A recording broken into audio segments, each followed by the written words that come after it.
Good morning mga ka-YouTube.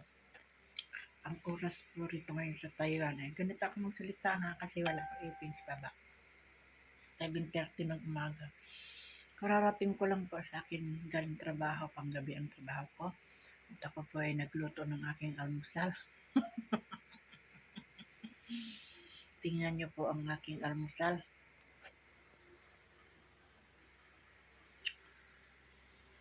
Corn beef na hinaluan ko ng itlog.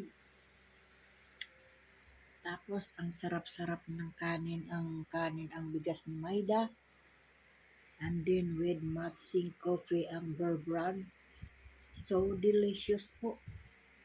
Sobrang sarap po. Kain po tayo. Good morning.